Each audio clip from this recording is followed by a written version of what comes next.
Diascofoot, le miroir du football de la diaspora congolaise.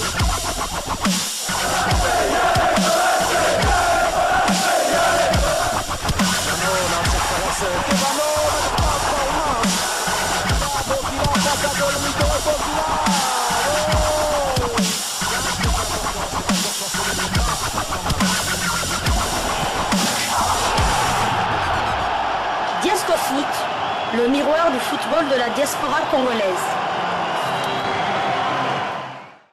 Vous êtes en train de suivre Diascofoot, le miroir du football de la diaspora congolaise. Bon dimanche, nous sommes en effet le 29 octobre 2023 et tout va bien pour les attaquants des Léopards de la RDC. Je dirais même plus, la division offensive des Léopards de la RDC est très en forme. Nous allons commencer notre tour d'horizon par le Portugal où Simon Banza a marqué un nouveau but qui le propulse en tête du classement des buteurs dans les championnats de la Liga Buin portugaise. Simon Banza, c'est l'attaquant récemment qui a opté pour la RDC.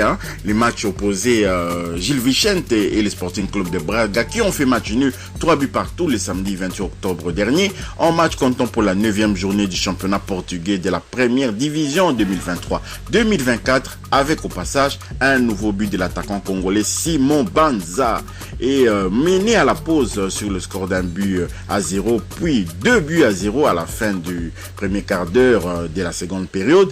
Le Sporting Club Braga avec l'international congolais Simon Banza titulaire a d'abord réussi à réduire le score par le truchement de Simon Banza à la 71e minute pour finalement arracher le nul de 3 buts partout au coup de sifflet final, signalant qu'il s'agit du 7e but de la saison au championnat portugais pour Simon Banza, nouveau léopard de la République démocratique du Congo, désormais en tête du classement des buteurs. Le Sporting Club Braga, freiné dans son élan de victoire après celle de la journée précédente, occupe après ses nuls la 5e place au classement avec 17 points après avoir enregistré 5 victoires, 2 défaites et 2 matchs nuls depuis le début de la saison. Bien entendu, Simon Banza et ses coéquipiers du Sporting Braga recevront le Portimonense, l'ancien club de Janely Imbula, le 4 octobre prochain pour le compte de la 10e journée du championnat portugais. Félicitations donc à Simon Banza, vraiment il est en forme, il a pris la tête au classement des meilleurs buteurs du championnat portugais.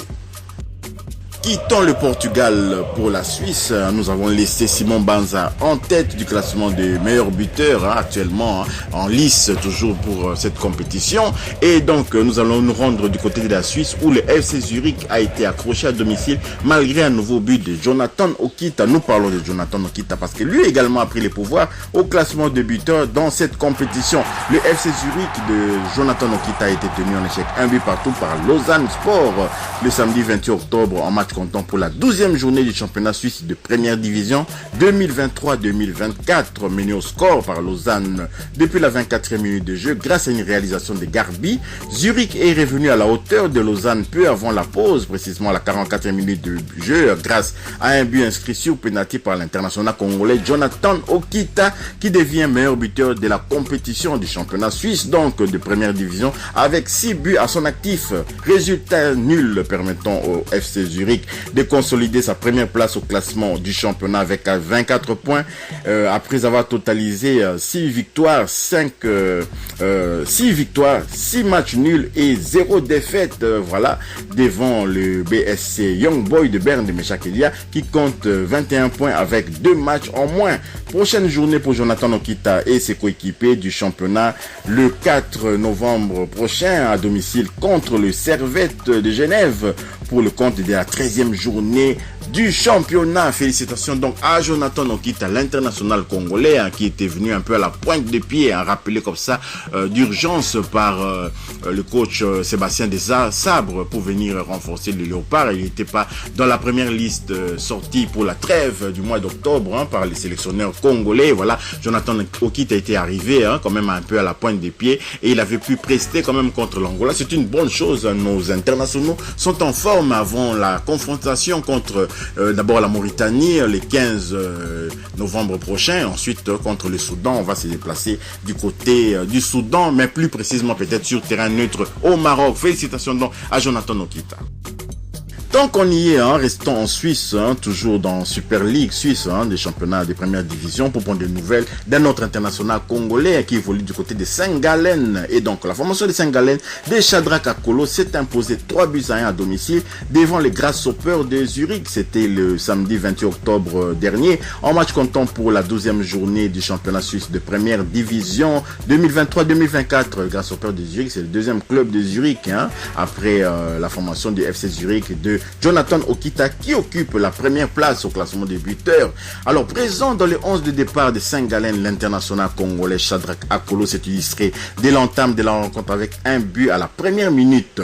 Ensuite, Ndenge égalisera à la 11e minute pour les Grasshoppers de Zurich, avant que Goebbels et Zanotti puissent inscrire respectivement le deuxième et troisième but de Saint-Gallen à la 35e et 40e minute de jeu. 3-1, score à la pause et au coup de sifflet final, car plus rien ne sera marqué par la suite.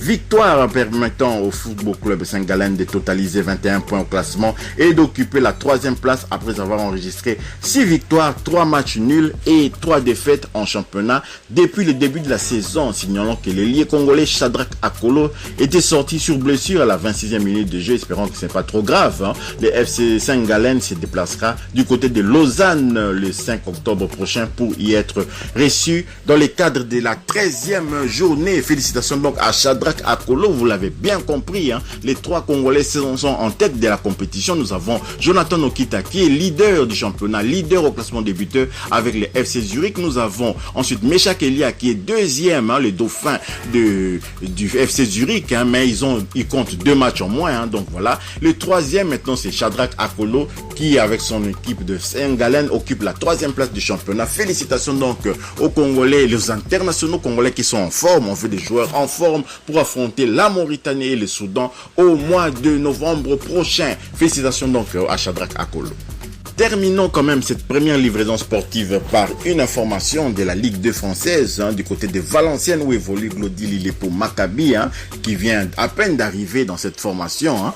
Valenciennes a été accroché dans les derniers instants de la partie malgré un nouveau but de l'international congolais. Valenciennes avec Glody Lilepo Maccabi titulaire a été accroché à domicile sur le score de 2 buts partout par le Stade Malherbe de Caen le samedi 28 octobre en match comptant pour la 12e journée de la Ligue 2 française 2023-2024.